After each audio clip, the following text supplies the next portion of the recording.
Christine Wood, a young Indigenous woman, goes missing in a city with a notorious reputation for missing and murdered Indigenous women.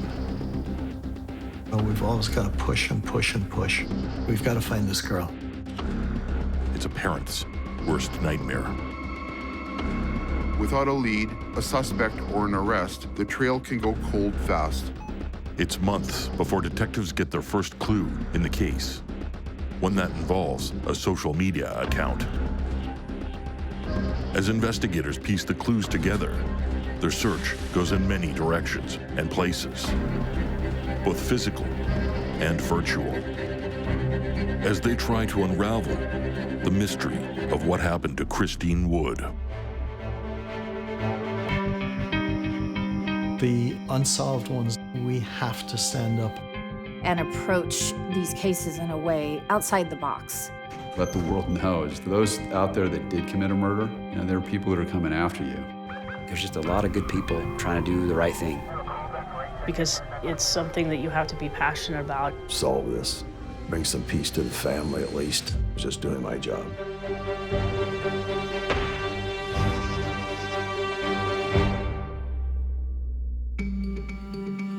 The Woods have just stepped out to run an errand, leaving their daughter Christine behind.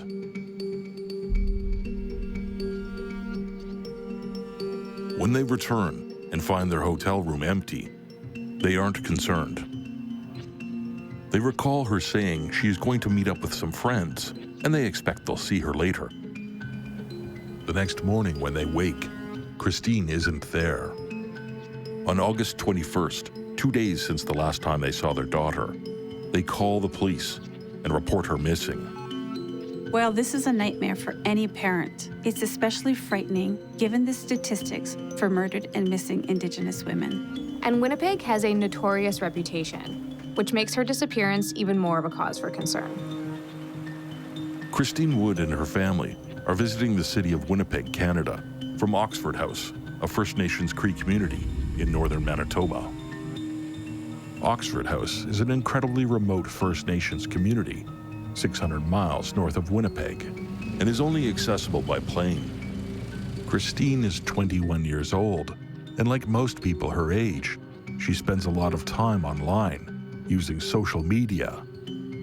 For older generations, the shock of coming to the big city would be much greater. But for someone like Christine, she spends a lot of time online and knows more about the world than her parents would have at her age. But knowing about the world from online is not the same thing as experiencing it firsthand. On the evening of August 19th, 2016, Christine Wood says goodbye to her mom and dad as they step out to run an errand, leaving Christine alone at the hotel.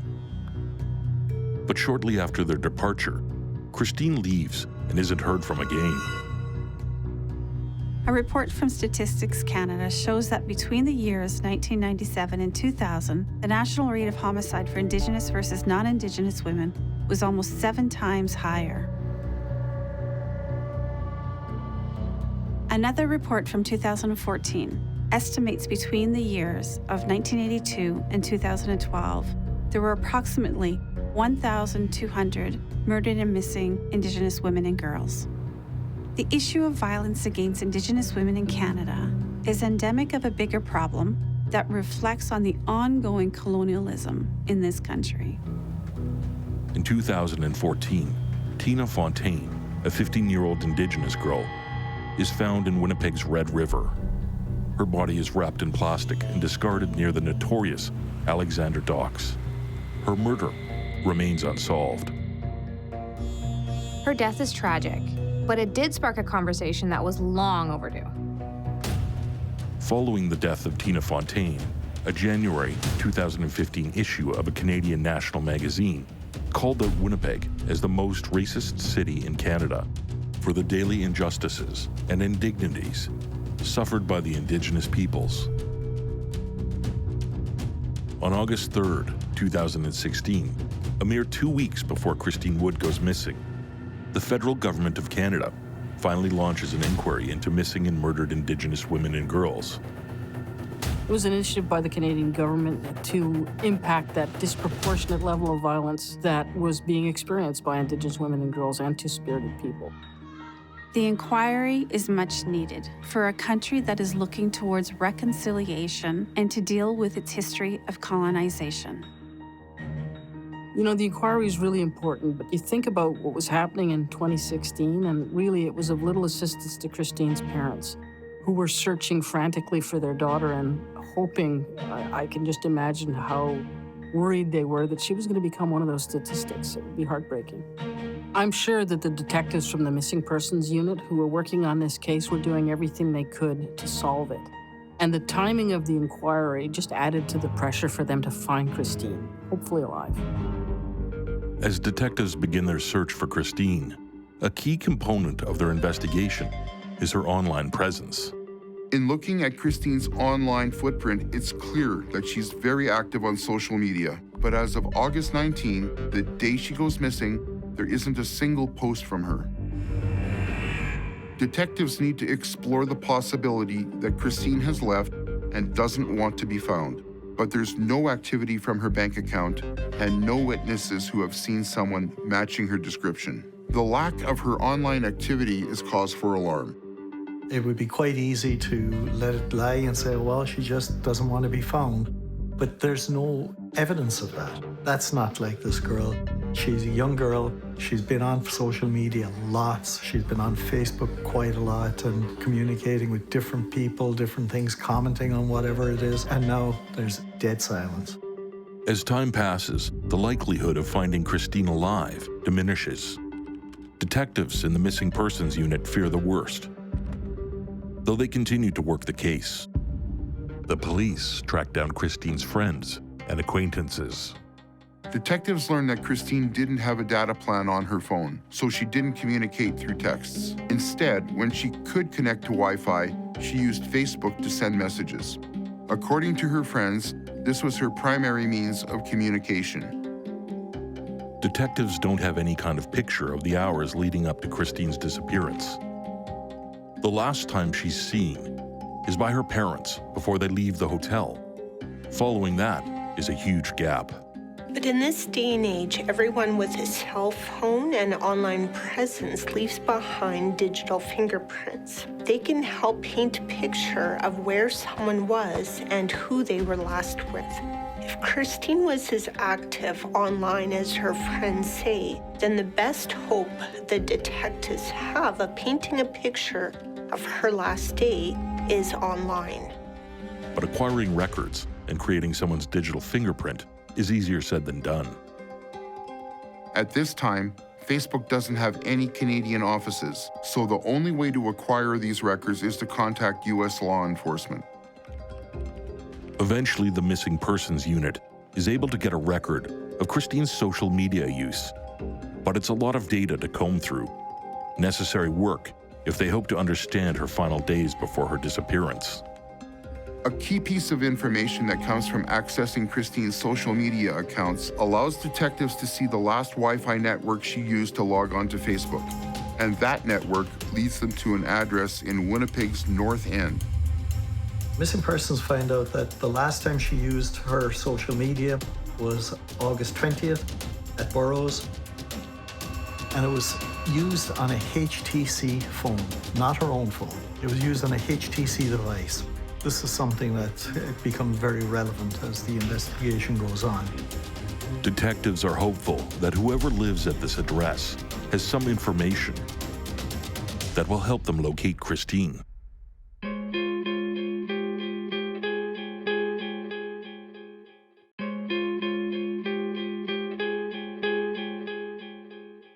On the evening of August 19th, 2016, the Woods return to their hotel room to find their daughter Christine isn't there.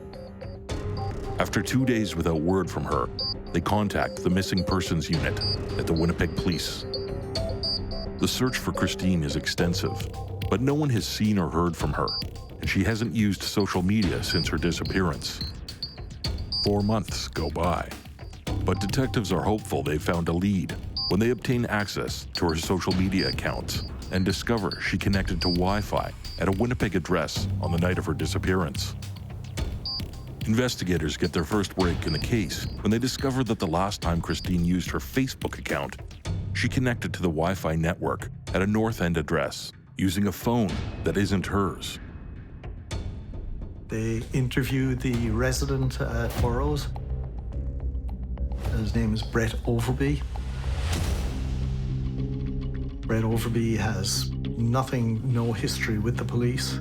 He's an ordinary person living in that address, goes about his daily business and goes to work. Overby tells detectives that he doesn't know and has never met Christine, and he describes his place as having a kind of open-door policy. He said that he often has people over in his place and anybody can use his Wi-Fi. He displays the Wi-Fi password, said he'd often have bonfire in his backyard and people would come by and they could use his Wi-Fi, and could be any number of reasons why his Wi-Fi was used. Somewhat plausible. When Overby is asked if he has an HTC phone or device, he replies no. As Brett Overby is not a suspect at this time, detectives release him.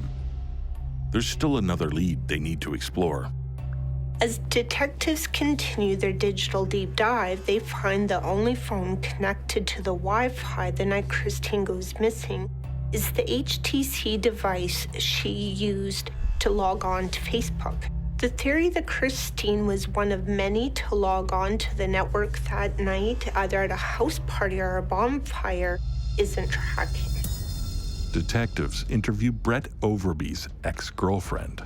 She and Overby are on good terms, and she doesn't believe he has anything to do with Christine's disappearance.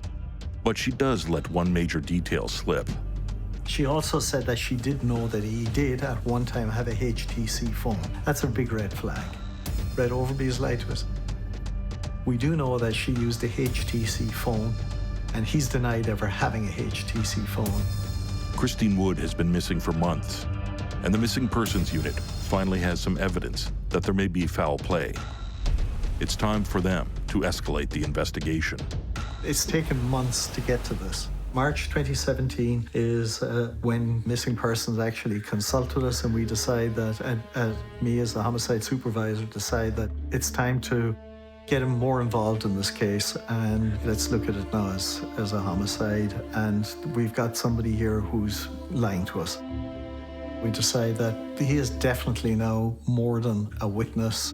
He's definitely a person of interest and heading closely towards being a suspect. Detective O'Donovan and the homicide unit come to the conclusion that Overby is hiding something. Christine's Facebook account is used for the last time at his address, on a device he denies having, but his ex-girlfriend says he still possesses. This is enough circumstantial evidence for detectives to justify investigating him further. It's not a search warrant that we're applying for. It's a general warrant, and it's a very difficult warrant to get. Basically, can only be issued by a judge, and it gives police the authority to go and look for evidence that may or may not be there. And it's almost at the point of being a fishing expedition. At this point of the investigation, Brett Overby and the acquaintance of Christine's are likely the last two people that spoke to her the day she goes missing. Investigators are confident one or both of them knows something that they aren't telling the police. Canada is a massive country with over 6 million square miles of land. In the past, if someone wanted to disappear, it would not be hard.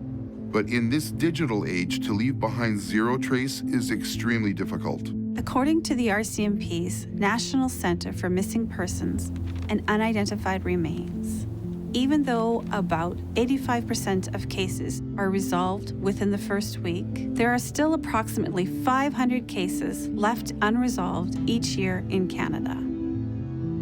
As time passes, the likelihood of ever finding Christine diminishes.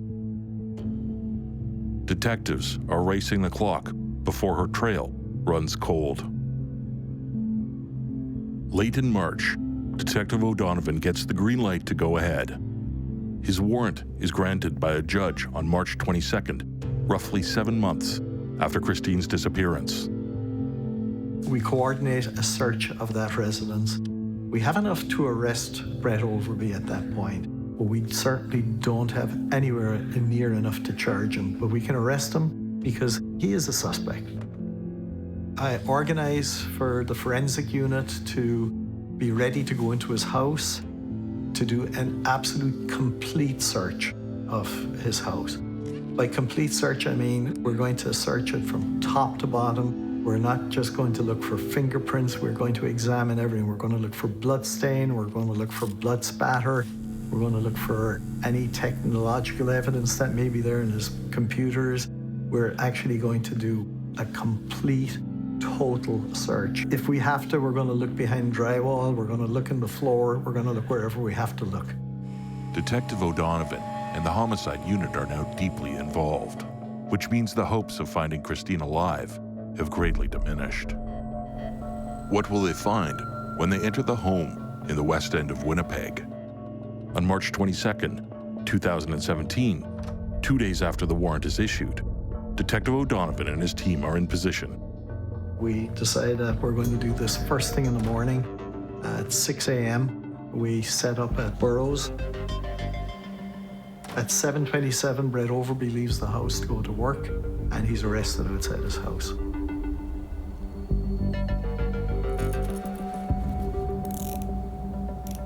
He's taken into custody. He's told that he may be charged with murder or a similar offense, and he's brought into police headquarters, where he's now going to be questioned.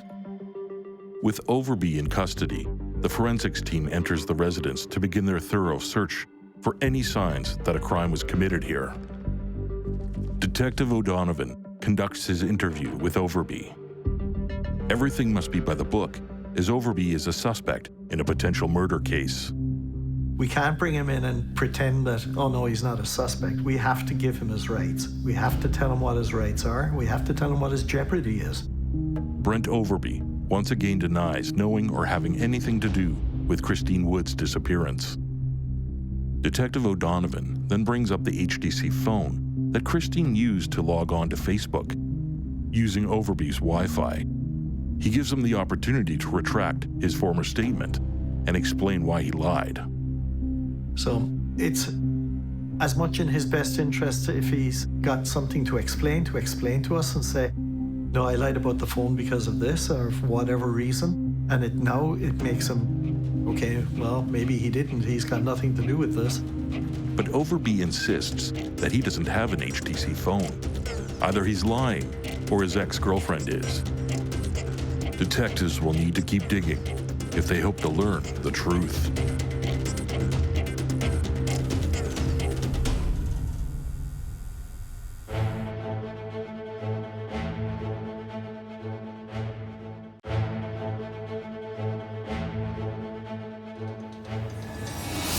Investigators interview Brett Overby, who owns the home where Christine last connects to Wi-Fi, though he claims he's never met her. But when they interview his ex-girlfriend, they discover he lied about the cell phone Christine used to sign into social media. Fearful that they're dealing with a murder, the missing persons unit involves the homicide unit, and Detective O'Donovan gets a warrant to search Brett Overby's house. On March 22nd, 2017, the warrant is executed and Overby is brought in for questioning while forensics and investigators search his home for any signs of Christine Wood. We're going to search it from top to bottom. We're actually going to do a complete, total search. While Overby is being questioned, investigators conduct a search of his home. They spend the entire morning upstairs searching everything. And this is a small house, but it's got quite a bit of clutter in it. They take fingerprints, they dust for fingerprints, they search for blood. They use all the equipment available to them. They use black lights and they use the luminol spray. Luminol spray is a reagent specifically formulated for the detection of blood at a crime scene. Even if the blood is invisible to the human eye or someone has attempted to wash the area, under the black light, the spray will illuminate areas indicating blood. But so far on the main floor, investigators find nothing to indicate a crime occurred here. Detectives have 24 hours in which they can hold Overby as a suspect without formally charging him with a crime. If he won't confess anything in the interview, and if investigators find no evidence in his home during this time, they'll have no choice but to release him. The clock is ticking. And it's a very difficult interview because Brett Overby isn't answering any questions. He's basically telling us his name and his date of birth and his address, and he's not saying everything else is no comment. I'm also looking at his past phone records. If there's people I want to speak to. Who are the two people he spoke to directly after the HTC phone was used? There's his friend, and there's his ex-girlfriend. His ex-girlfriend is also shocked, but she tells us a few different things, and she tells us that he asked her to lie about Plenty of Fish and who his friends are. He asked her to lie about the phone, and she wasn't going to lie for him. Overby's ex-girlfriend has been told by him to lie about the popular dating app that he was using, which connects him to Christine. Overby also asks her to lie about who his friends are. She had a good relationship with him still, even though they had split up. They texted every day. But in spite of this, Overby's ex-girlfriend is forthcoming with detectives. She also disclosed that during their relationship, which went on for several years, he had grown violent during that relationship, and she had been a victim of domestic abuse. And she said that that was the reason that they had split up. She said that his drinking had progressed over the years that they had been together. She described specifically a couple of instances of domestic violence. These were things that I couldn't ignore. As detectives learn of Overby's history of violence, they become more convinced of his involvement in Christine's disappearance. At this point, I was certain that he was involved in the disappearance of Christine Wood. It's approximately 3 p.m., and Detective O'Donovan steps out of the interview to take a phone call from the forensics supervisor. The supervisor informs him that the reagent spray that they're using has reacted, indicating that there is blood in a sink in the basement. To the naked eye, this place will look perfect. It will look clean. It'll look as if nothing has been done there. When you put the ultraviolet light on the Blue Star, it lights up like a blue Christmas tree. And this was the case of the sink. This, to me, is telling me, okay, we got the right guy here. We're in the right place. Detective O'Donovan has just learned that the forensics team has detected blood in the basement sink at Overby's house. And not 20 minutes later, he gets another call from the team. They've discovered more blood spatter. From the small droplets of blood that remain, it's clear that someone has made the attempt to clean it up. He's finding blood spatter, and where he's finding it is there's a weight bench in the basement, and he's finding some blood spatter on the legs of the weight bench that hadn't been cleaned up, and underneath. What it's doing is showing to him that somebody was lying on the floor and was being beaten. Given where forensics is finding the blood, it is unlikely that Overby has cut himself and the blood is dripping downward. The blood is under the bench, which means that it's been spattered from the floor upwards. The major question now is whose blood is it? At this time, forensics doesn't know whose blood it is. It may or may not be Christine's. But given his trajectory and where they're finding the blood, it's telling them the story that this is a result of a violent act. To the naked eye, he did a fantastic job in cleaning up. To the forensic eye, he didn't do a good job. He was sloppy and left a lot of evidence there. But the one piece of evidence that isn't there is the body.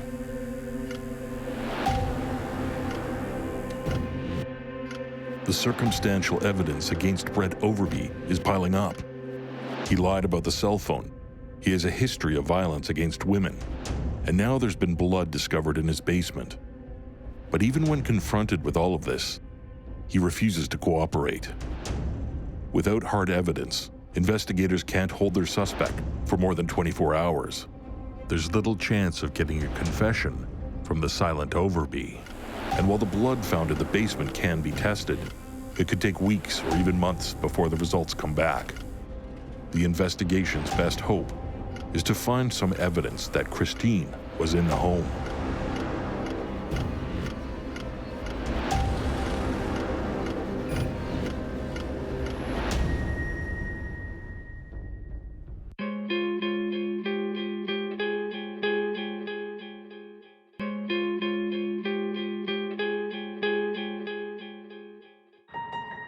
The forensics team carefully search Brett Overby's house for any signs that Christine was here. Meanwhile, detectives are getting nowhere with their tight-lipped suspect. But when forensics finds traces of blood and the cleanup of a crime scene in the basement, detectives know they're finally on the right track. Winnipeg is a rich, black topsoil great for agriculture. But beneath that is an impervious soil or hard clay that is often found in older, unfinished basements. The forensic team discovers in Overby's basement an area of the soil that looks soft, as if it's been recently dug up. The earth is soft in there, which is different to what you'd see in a lot of houses this age, where it's hard packed. It was covered with a sheet of plastic, and it was actually construction type plastic that would be used as a vapor barrier.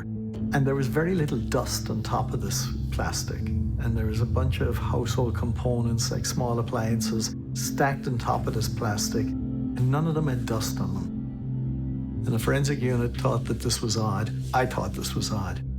I said, well, okay, let's try and find out what's under this plastic.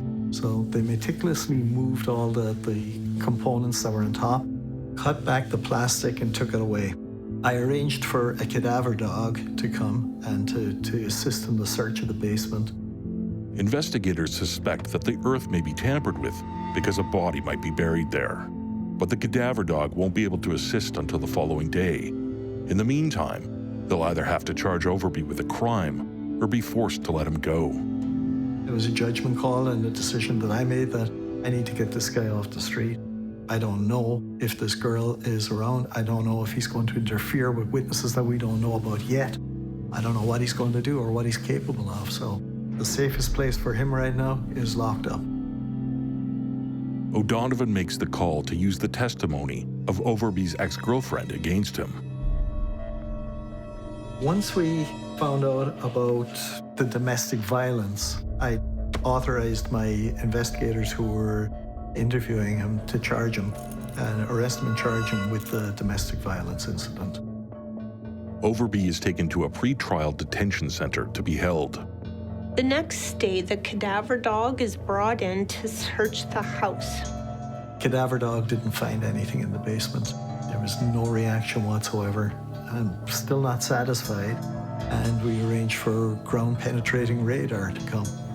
The radar arrives, and the team goes to work. So we run the ground-penetrating radar, and there is definitely some anomalies under the ground. So we're thinking, oh my goodness, what could this be? Like, it could be anything, because the radar doesn't tell us, it just tells us that there's an anomaly.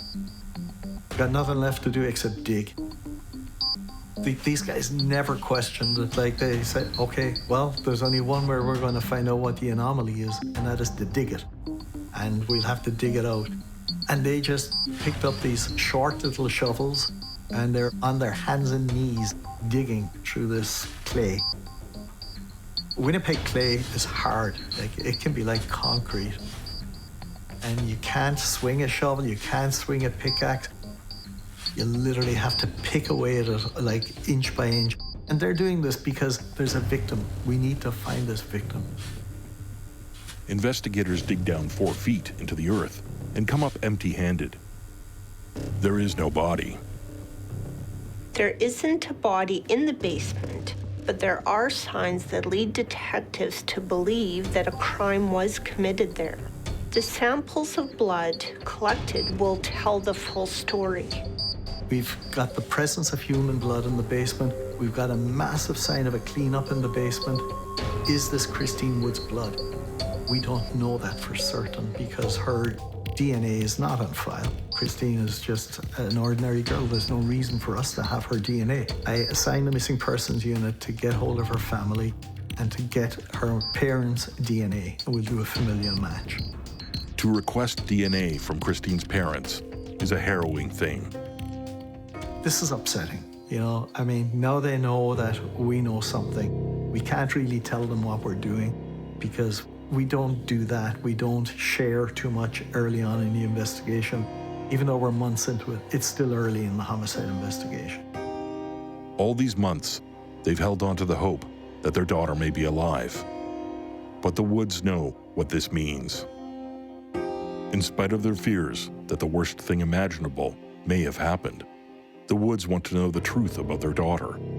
They provide DNA samples to see if the blood found in Overby's basement is Christine's. For now, both Christine's parents and investigators will have to wait to see what the results tell them. O'Donovan has arranged to have the blood samples from Overby's basement tested against the DNA samples provided by Christine's parents. Unfortunately, however, there are a limited number of labs in Canada that do this kind of testing. It's not CSI TV stuff where they can have it in half an hour. Here, it takes a lot longer. In real life, things take a while. But given the nature of the case and the ongoing search for Christine, the lab promises a remarkable 7-day turnaround for the results. In the meantime, O'Donovan is concerned that the charges against Overby for domestic abuse aren't going to stick and that he'll be released. O'Donovan talks with the prosecutor, who doesn't think the judge will oppose Overby's bail. O'Donovan's fears come to pass. The domestic abuse charges against Overby don't stick, and he is released from the pretrial detention center. So this is between the week or 10 days I'm waiting for the DNA and him getting released on the domestic violence charges.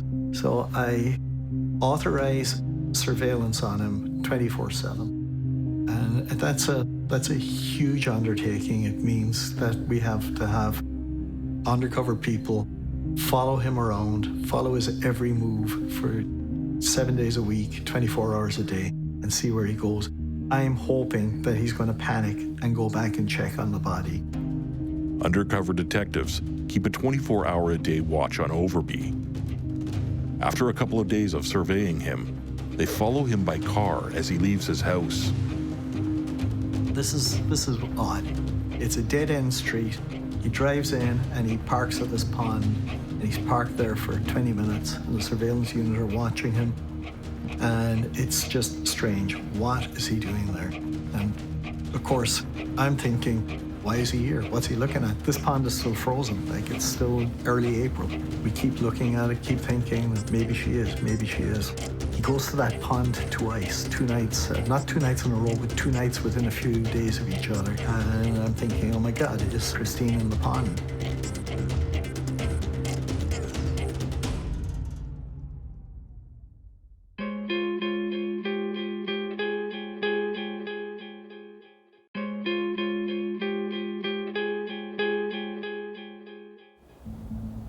Detectives believe they may have found a grave dug in Overby's basement.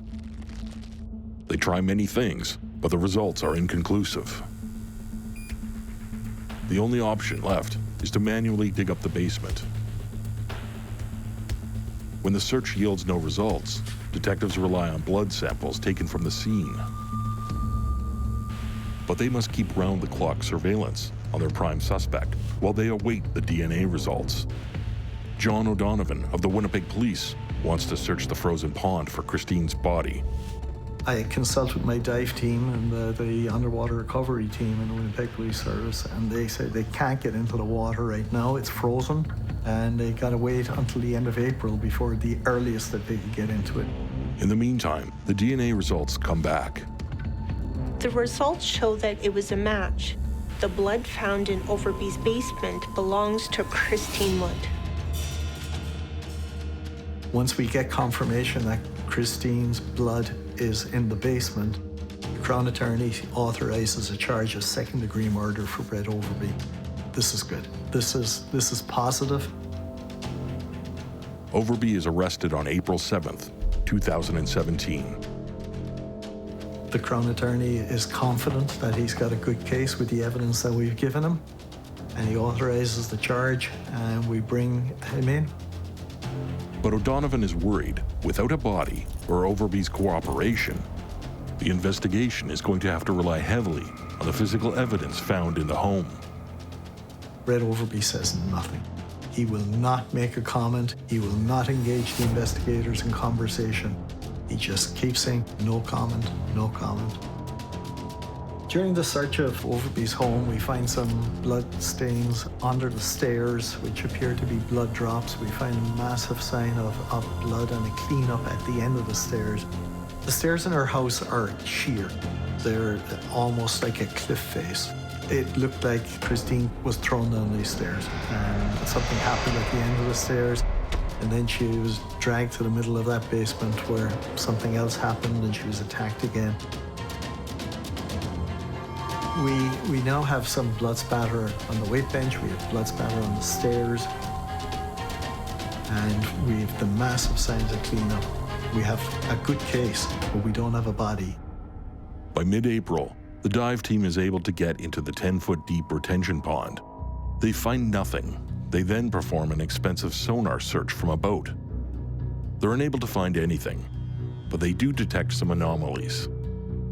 I've always had a motto that you can never have enough evidence. That's always been my motto. We've always got to push and push and push. We've got to find that body.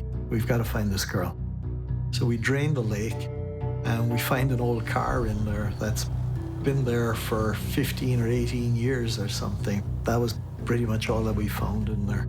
The extent that we went to try and find this girl, it's just can't do enough. We're going to follow up every single thing. But without Overby's cooperation, there's no telling where Christine's body is. Several months later, on June 1st, 2017, Detective O'Donovan gets a call out of the blue that a body has just been found outside the city of Winnipeg. Right away, I know it's Christine. Right away, I just knew it. That's the only one that it could be. And that was without hearing any of the details. A farmer passing on his narrow road, driving through his property, checking on his crops, noticed some plastic blowing in the field, on the ground. And he went to investigate it and take a closer look. And he was absolutely distraught and devastated to find that it's actually a body that had been buried on his property. And he knew right away that he was staring at skeletal remains and called the police. Once Christine's remains were removed from the ground, she was wearing the same clothing that she had been reported missing in. Again, I'm certain now that this is Christine Wood. The clothing is a match. Early in their investigation, Missing Persons obtains the dental records of Christine Wood, which they now use to compare against the remains. They come back match. This is the body of Christine Wood. Further investigation into Overby's computer reveals a photo of him with Christine. And there was 3 pictures of Brett Overby sitting with Christine Wood in the clothes that she went missing in the clothes that she was wearing when her remains were found. And he's holding the camera, taking a selfie of the two of them, his other arm around her as he's taking a selfie. No doubt they were taken in the minutes or hours before she was killed in his basement by him. With all the evidence stacked against him, Brett Overby finally admits that he did kill Christine. Though he claims that it's self-defense, that she went crazy and attacked him, that he blacked out and doesn't remember killing her. Overby argues in court that he kills Christine in self-defense. He tried to justify it somewhat. Killers, they always go to self-preservation and to try and justify things and make things easier and better for themselves. I think Brett Overby was looking for the lesser charge of manslaughter, which wouldn't have made it any better, but the jury saw it through him, the court saw it through him, the system saw it through him, and no, this was a murder all the way. On July 2nd, 2017, Overby is sentenced to life in prison with no possibility of parole for at least 15 years. Detectives worked the case diligently and didn't give up hope of finding Christine. They also know that they had a little luck on their side. It would never have been resolved if the Missing Persons Unit hadn't followed up on her last communication on Facebook, where it came from and what device was used. Her body might have been found, but we would have never known who killed this girl. Christine Wood's case is a tragedy. Unfortunately, in this country, it is only one amongst many cases of violence being perpetrated against Indigenous women, Indigenous girls, and two-spirited people. This injustice has been going on far too long in this country, and it's a stain on Canada's human rights record. In 2016, a national inquiry commenced. Recently, the Commission published their findings in the final report of the National Inquiry into Missing and Murdered Indigenous Women and Girls. The final report is comprised of the truths of more than 2,380 family members, survivors of violence, experts, and knowledge keepers. It delivers 231 individual calls for justice. These calls are directed at government, institutions, social service providers, industries, and all Canadians. Fortunately, in this case, the police acted immediately upon Christine being reported missing, and that resulted in the case being solved. Christine Wood was somebody's baby. She was once a child, a baby, and her parents deserve that closure. There are far too many Indigenous women, girls, and two-spirited people that don't get the same result as Christine Wood, and that has to change. She didn't deserve to die, and her parents didn't deserve to go through the anguish. They deserve the closure, and it's just our job to put that effort in, and why wouldn't we? I mean, we've got to do this for these people. And hopefully, if it was ever me, somebody would do it for me. It's our job, and we're serious about it.